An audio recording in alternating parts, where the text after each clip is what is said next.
Hey everybody, my name is Ian. I work at the Fort Worth Public Library in the Panther Lab Makerspace, and every second Saturday we do the Maker Showcase. This week I have Everett Henderson, and he is going to talk about his maker talent, maker skill. Hey Everett, how are you? Doing well. How are you, Ian? I'm good. Thank you so much for asking. So tell us a little bit about your maker skill and what you do. So, I'm a software engineer. Um, currently seeking employment. I work. I got COVID-19. There's some pretty big layoffs at a company I work for. So, I'm seeking my next opportunity. Um, so I'm not especially worried about it because honestly, I get enough calls from recruiters and such, and enough opportunities that something's going to come along pretty quickly. But that's where I'm at right now. So I've got into software engineering because all of the jobs that I've had have had some aspect of programming to them, and eventually I wanted to be somewhere where I was exclusively where I was doing programming, and that was the main thing, as opposed to it being a route to an answer or something like that, which was early in my career. That's the sort of programming that I did. So yeah, that's where I'm at right now. Can you tell everybody a little bit about like what type of programming are you creating? Are you creating applications for computers, for mobile devices, or a combination of the two?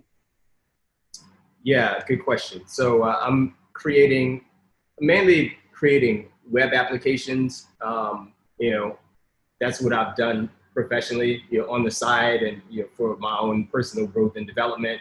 I'll write mobile apps to just to grow and develop. Um, but yeah, so in terms of examples of things that I've done, I worked for one company, and geez, this is a couple of jobs ago, but we were it was a startup. The name of the company was Smashing Boxes, and we had a client, and they asked us to build a platform for them. And the platform was, or their vision was, that they wanted to they wanted to be the Airbnb of real estate photography, right? And so we built this platform where you could find a real estate photographer, and you could go through their portfolio. You can compare prices from photographers in your region, and and conduct the whole transaction like online. The photographer would take the pictures, and they would could be uploaded to you, and you would just download them. So that was a pretty cool project. Another company I worked at, we did some work for Daimler Chrysler Corporation. We built a web application to book tours of their manufacturing facilities. I did some contract work for the federal government at one point, and did the worked on the code.gov website, that is a directory of federal open source software projects. When I worked at General Electric, I worked on a product called Smart Shop, which was an internal product for GE in their repair process. So did that. In terms of mobile apps, I released an app called Client Connector a couple of years ago. It's an event management app. So I'm actually in the process of revamping it. So it's not available for download right now, but it was that. And I also recently released it's a progressive web app, which means that you can put it on you visit a website, or you visit a URL, and then you can save it to your home screen, and then you can use it just like any other mobile app. And so that one is called Rona News Now. It's a coronavirus news feed. It allows you to choose from your news sources, as well as get localized coronavirus news. So it's available at ronanewsnow.web.app. I advise you to check it out. It's pretty cool. Sounds like you're really staying pretty up to date and current with the current news and everything going on, and helping people keep on top of everything. Yeah, I was thinking of, remember I was brainstorming portfolio projects to do one day, and it's like, hey, what's really relevant right now, you know? And so that coronavirus, and so Yeah. then I was like, okay, then I developed that idea. Yeah, I can't think of a more relevant topic right now, at least. So you kind of touched on it a little bit about how you got into it, but can you go a little more in depth into how you got into programming and what interests you in programming? Yeah, so I guess, so in terms of what I studied in school, I studied mechanical engineering in undergraduate school, and I also have a master's in public policy and management. Um, and so my journey, really say the pointed, the origin point was in undergraduate school. I was taking a robotics course, and we had to write a lot of code in that class. And I'd taken one other programming class in undergraduate school, but I had my first aha moment in that class where it really clicked. It's like, oh, okay. And it's like, I don't know, it's like this, it's like, you playing Xbox, achievement unlocked. And so, yeah, then, something clicked. And and then in that process, I gained an appreciation for how coding, challenged my thinking. And I don't know, I like the way that, I like, I like how it forced me to think and break down big problems into smaller problems. And so then, when I started working, like every job that I had from the beginning involved some sort of programming. My first job, I worked for a think tank, and I did a lot of programming in statistical software. And so, it just kind of it kept going. And I'm from New Orleans originally. When I moved back to New Orleans, and I was trying to figure out, okay, what do I want to what I want to do this thing relevant to this market, and something where I can make some pretty good money. And so I gravitated to to software engineering and kind of really leveling up in that area and learning some new programming languages, etc.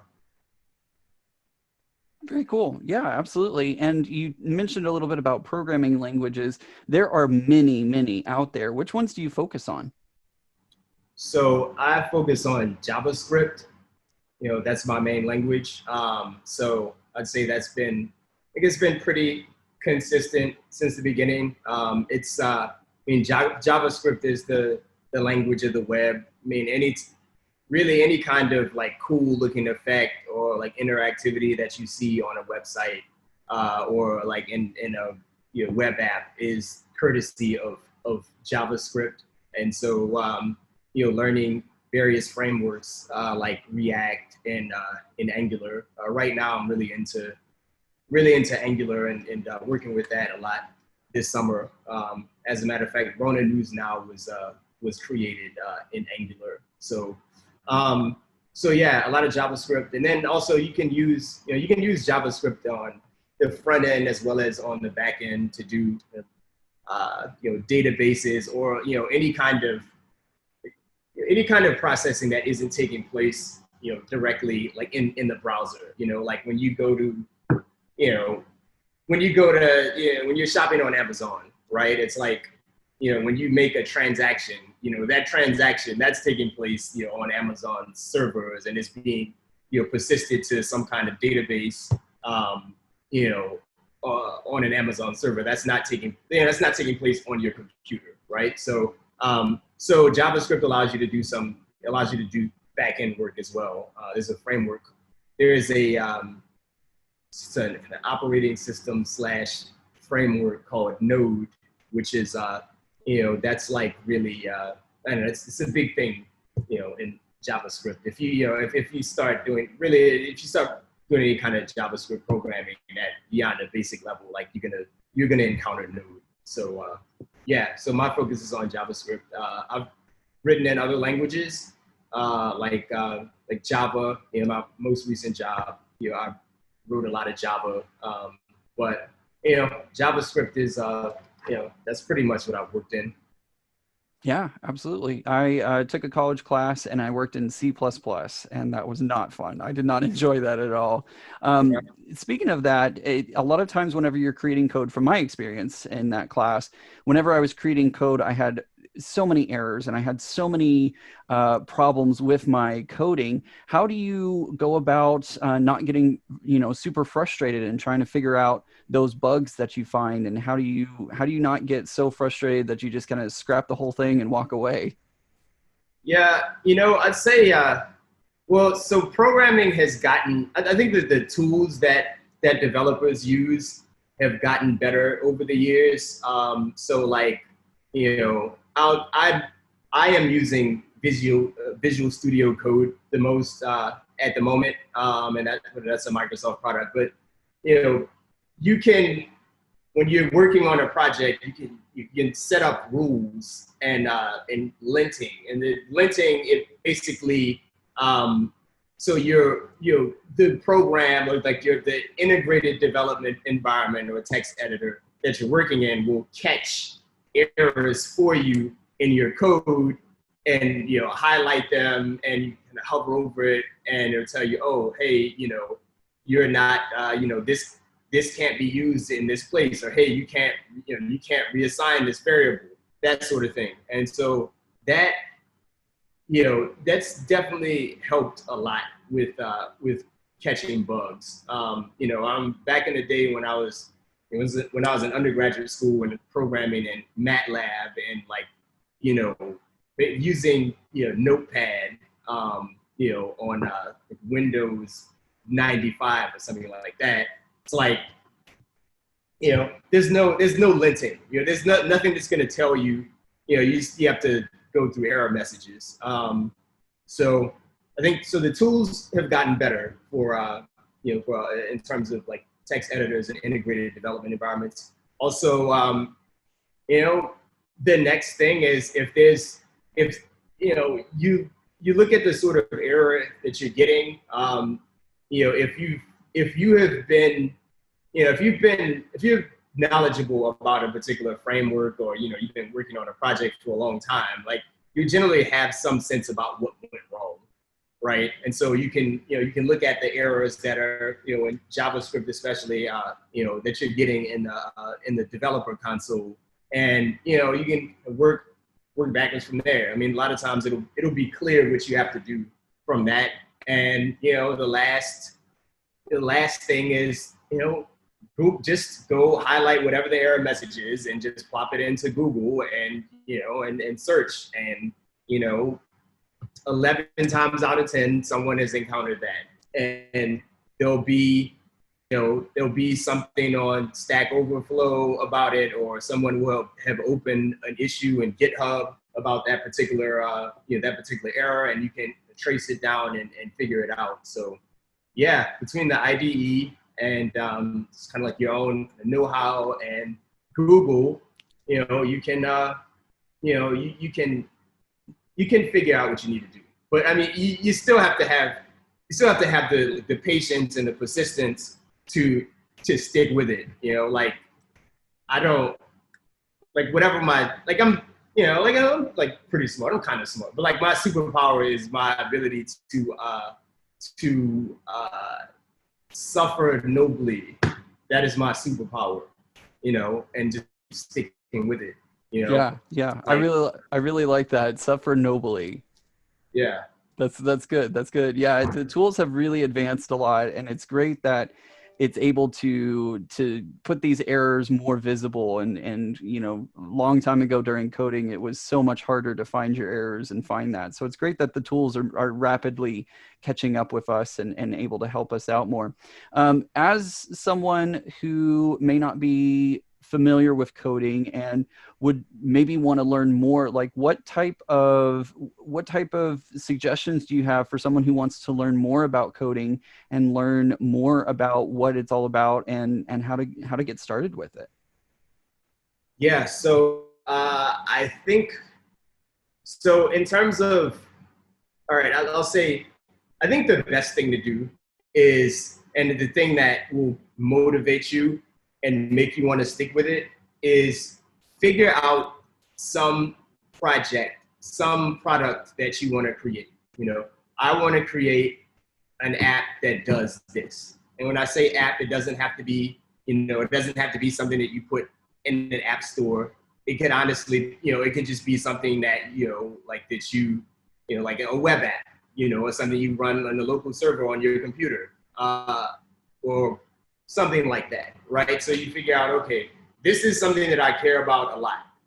And then from there, you know, then you investigate like, okay, well, how do I make it happen? Because like you said, there's so many programming languages out there. You know, it's like, whatever, you can tell someone like, oh, well, whatever, like Google it or whatever. But like, you know, you're going to get so many results. So start from the point of knowing what you want to create, right? And then from there, I would say if it is going to be any, you know, if it's going to have some kind of web component to it, most likely, right? So, you know, it'd be a good idea to learn some JavaScript, right? Learn some HTML, learn some CSS, you know, and learn some JavaScript.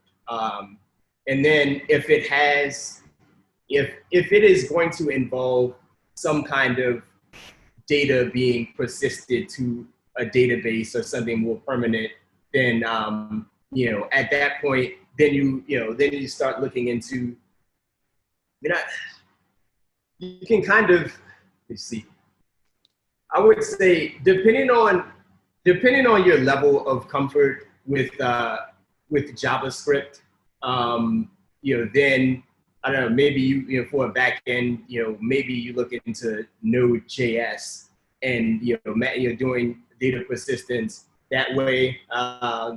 So Google they have like a I don't know, they have a data persistence platform called Firebase, which you can use. I think Firebase, I mean, it allows you to get into persistence without having to know a bunch of and that sort of thing. And so I would say probably for a beginner, maybe, you know, do Firebase back end. And you know, you have a front end, you have a back end, and you can do what you should be able to create what it is that you need to create from that. You know, in terms of more structured paths to get where you want, you know, there are places like freecodecamp.org, and you know, Free Code Camp, they have very structured tracks and paths that you can go on. And those paths, generally speaking, are going to tell you know, they're going to give you enough information to be able to certainly, you know, with the front end things, you know, you should be able to learn enough JavaScript from that to be able to create the kind of front end that you want. And then I would say if you're going to do Firebase, you can probably find, you know, like, I know you can find enough Firebase tutorials online. Like YouTube was a big thing for me in the beginning. You know, just like, you know, going on YouTube and like typing in random search terms related to what I was trying to do. Someone has done something on YouTube, I guarantee you. And then, you know, I guess other structured routes. So there's a place. There's a Code Academy, so it's codecademy.org. It's not Code Academy. It's kind of weird. It's like CODE Academy. They have structured paths. Yeah, absolutely. Those sound like some great resources, and I hope that our audience will check some of them out. I always kind of ask my guests that come on about people that inspired them as they've been going through their maker journey. Do you have any people that have inspired you? So, you know, there's no one who comes to mind like as, you know, as a computer scientist or software engineer, right? There's people that I follow on Twitter, like, you know, Dan Abramoff is a really good follow. He's you know, he works for Facebook. He does, you know, and he does a lot of work with React. So, you know, he's eats of wealth of information. But in terms of inspiring, like kind of people who and I think about them in the difficult hours. I think about I'm inspired by my parents. They're very hardworking people, very consistent, very loving, very humble. Inspired by Zora Neale Hurston. She was a great, really great author, and she was a very tough lady, and living a very difficult time. Same thing for Ralph Ellison. Ralph Ellison was he's a great author of, he wrote one great novel, Invisible Man, but also, he wrote some very good essays, and I find a lot of what he wrote to be inspiring. And uh, more recently, Michael Jordan. Michael Jordan is inspiring. Like The Last Dance, when that was when that was airing, and like what was it, kind of like May, and looking at the episodes and just looking at how dedicated that he was, and just the iron will of just not wanting, not only the desire to not lose, but like that's the love of winning, and the standard that he held himself to, and the standard he's willing to hold his teammates to, is inspiring. I mean, anyone who is that good at something and that transcendent, not only of a talent, but the work ethic is someone worth studying. Absolutely. Those are some great people and great examples of some inspiring people. Thank you very much for sharing that. That's awesome. Yeah, man, no problem. So thank you very much, Everett. I really do appreciate you taking the time to join me here on the Maker Showcase. And do you have any final inspirational words that you want to share with everybody, get them inspired if they want to take on coding? Yeah, so last words, I would say, it's really about, like, there's the obvious expense of a computer, right? Some kind of laptop, right? To get started, other than an internet connection, right? So, but outside of that, it's really gonna come down to dedication and time and patience. Those are the tools, and sometimes you just gotta. It's not you have to get up and walk away from a problem, and kind of clear your head and come back to it, and that's the best way to that's the best way to navigate it. So yeah, because that's progress is often in fits and starts, and that's important to remember. And it's important to remember when you go on any journey, but certainly in software development and programming, fits and starts. Absolutely. Absolutely. Thank you very much, Everett. I really do appreciate it. And thank you guys so much for watching today's Maker Showcase. And we will see you again very soon. Bye, everyone. Yeah, thanks, Ian. Thank you.